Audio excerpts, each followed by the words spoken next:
Hey guys, I'm Liz, and this is Retro Rebuild, the show where I rebuild my wardrobe from the ground up by hand.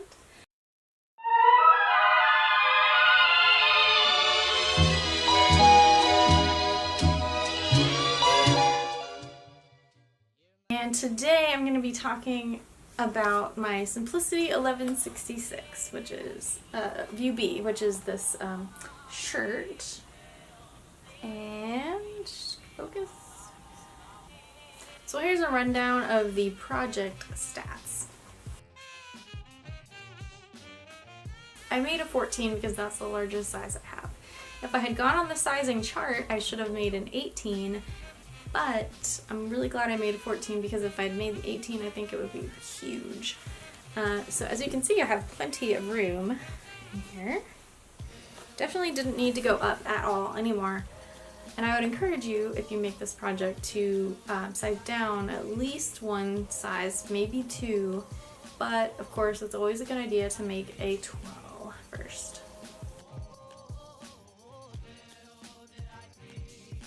So I went with this white Kona cotton, which I think is actually probably just like a quilting cotton, but it's actually a good thickness. I don't have to wear like a camisole or anything underneath. So that one, I would recommend that one. And it does kind of wrinkle a lot, but I don't really care. And I used the white thread and white buttons that I had in my stash. Nothing fancy. Yeah. So my inspiration for this one was really just that I needed some wardrobe staples. So I did find this photo actually after I was already done making the shirt, and it kind of made me fall in love with it a little more. So at first I was actually kind of afraid, I was petrified, that this might turn out kind of 70s because of the collar. I think with the hair and the makeup and everything, it looks totally 50s. So this one took me about 4 days to do, and that was pretty much in the evening, just like after work. Couple hours here, couple hours there. So it went pretty quick, and I'm like kind of slow, and I seam rip a lot because I make a lot of stupid mistakes, honestly. But if I can do it, you can do it too. So there really wasn't anything hard about this pattern at all, and all the mistakes that I made were just due to my own stupidity. It wasn't anything having to do with the pattern. So I would say maybe not like a really beginner, but like, you know, you made like a pattern before. I think that you could do this. It was easy. I would say it was easy. It was probably on a scale of 1 to 5 difficulty. I would say maybe like a 2, maybe like 1.5 or 2. I could be totally off. That's just what I think. So I love to wear this shirt everywhere. I wear it to work tucked into a pencil skirt. It looks really cute with like a belt over top of the skirt. I also wear it with like black pants, and I wear it to brunch. I also like to wear it when I am running errands because it, you know, looks kind of put together and polished, but you know, it's super comfortable and it's light and airy and doesn't make me feel restricted. I don't like stuff that makes me feel like restricted. So this is like just a great all-purpose, multi-purpose shirt, and I would highly recommend it. Let's get sewing.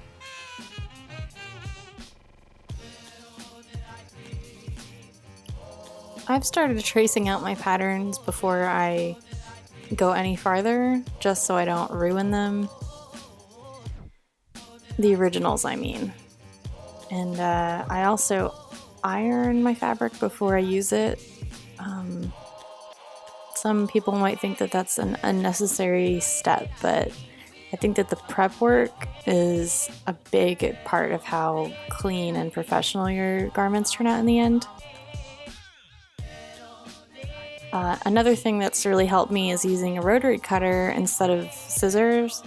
I still use scissors sometimes, but the rotary cutter just helps me get a more even and perfectly matched up pattern piece.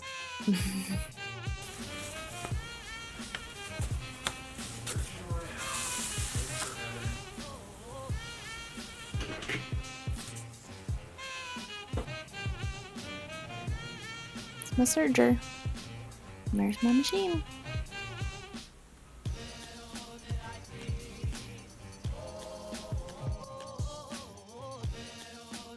So I serged the raw edges of all of my pattern pieces before I sewed them together, just so I wouldn't have any fraying. It's not necessary to have a serger, but it really does help. You could pink the seam allowances if you wanted with the pinking shears, or you could zigzag over the edge, which is kind of like overlocking or serging.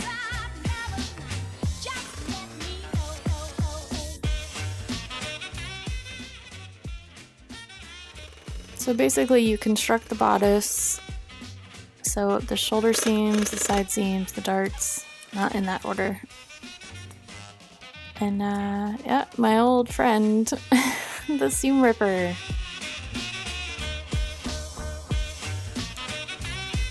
And after you construct the bodice, then you sew on the collar and then the facing. And you gotta always trim your seams. And here I'm doing the cuffs. And the cuffs were a little bit confusing for me. Just the way that they're constructed is a little... It's not like your typical cuff, but it's not too bad.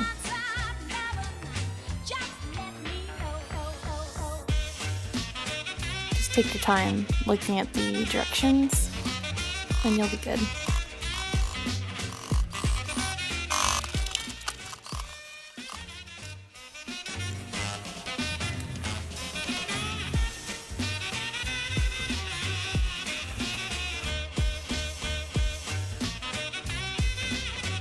And something I should say, a word of advice or warning, is do not clip your corners too close to the edge or to the point. I know it's tempting to get that really, really, really sharp collar, but I think you can still get a pretty sharp collar without cutting it too close, because I had to go back and actually darn my collar points because they were kind of fraying. I don't think anyone would ever notice except me, but yeah, just be careful with that. And after you're done with the construction of the shirt, and then you can put in your buttonholes. And I just use my automatic buttonhole foot with my machine. It's super easy. I love it. It's awesome. It's like instantaneous, and yeah. Then after you've got your buttonholes, you can put your buttons on. So guys, that wraps it up for Simplicity 1166. And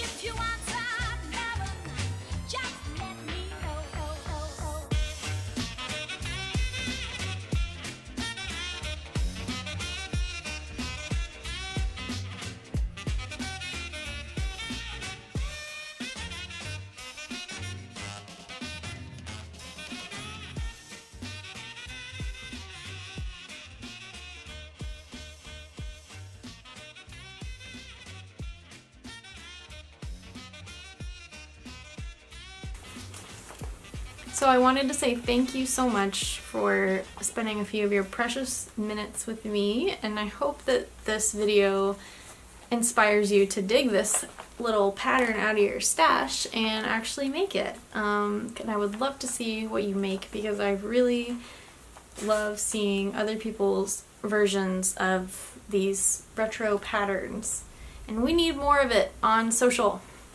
So if you do make it, please tag it 1166. Actually, please tag it hashtag S1166, and then tag me too. And my Instagram handle is @LizVonVillis. So until next time, bye! And if you'd like to check out the next video in my retro rebuild series, then click here. Right there. Just click it.